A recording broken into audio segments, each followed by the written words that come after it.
How to Draw Manga Volume 1, your step-by-step guide to drawing manga. Written by HowExpert Press, Paola Barletta, narrated by Kelly Rhodes. Introduction. In this guide, I will use all my drawings to teach you how to draw manga-style characters. My drawings were drawn by looking at other manga drawings out there.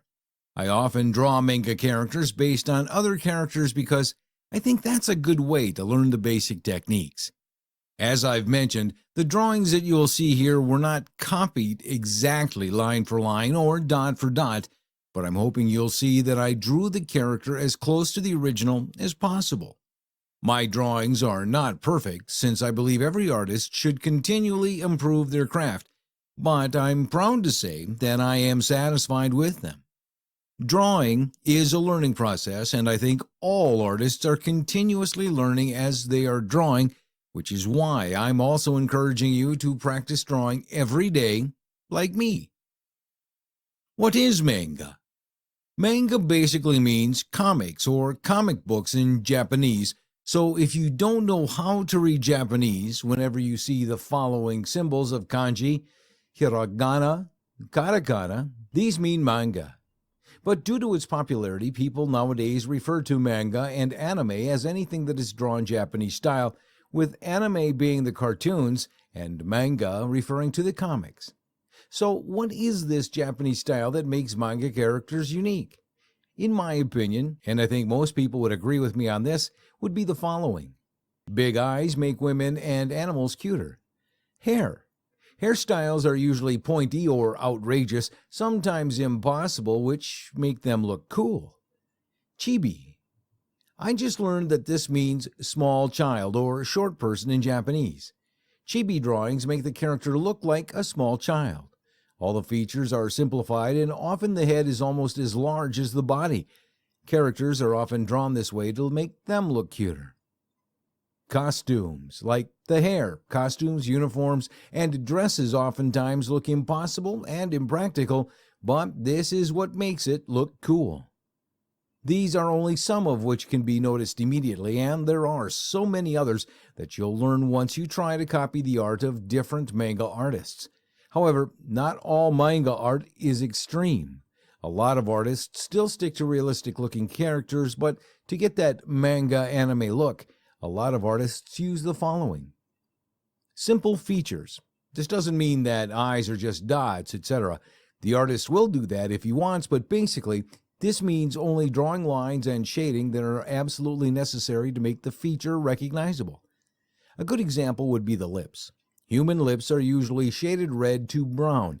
Manga artists usually only draw lines to draw the mouth.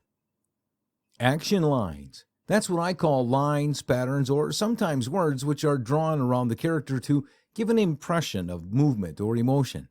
This is something that I won't be discussing here. Drawing materials explained. Manga is usually drawn in black and white, but it wouldn't hurt for you to use color. It's also a good way to practice your coloring skills, which is a different area altogether.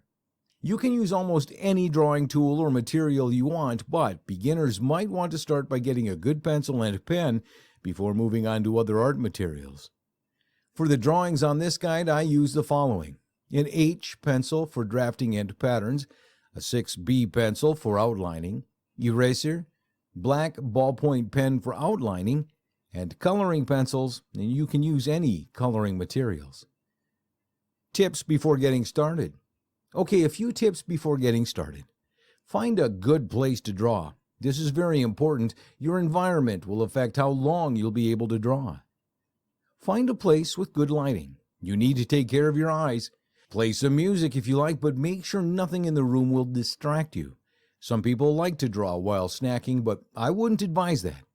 Your hands might get dirty and you run the risk of smudging or spilling your drink on your drawing. You may think drawing does not do anything to your body, but it does. Chances are you'll be sitting for hours bent over your drawing. This will make your back and your neck tense and painful. If you have a drawing table like an artist in the studio would use, that's great. If you don't have one, just try finding a table with a nice flat surface and a chair of the right height to match it. The table shouldn't be too high or too low, but then again, you might feel comfortable drawing in another position, say curled up in a couch. I prefer to draw on a small table, seated Indian style, but do whatever makes you feel comfortable. If you're a complete beginner, your hands will get tired easily, but you'll build stamina if you practice every day. Quick tip: whenever you feel a bit of pain in your hands or wrist, do these exercises. Stand up and shake your hands and arms to release the tension and get the blood flowing. Stretch your back and move your neck a bit if you feel it tensing up. Take a 15 or 20-minute break after a few hours of drawing. You'll find that you'll be able to draw for longer periods if you do this.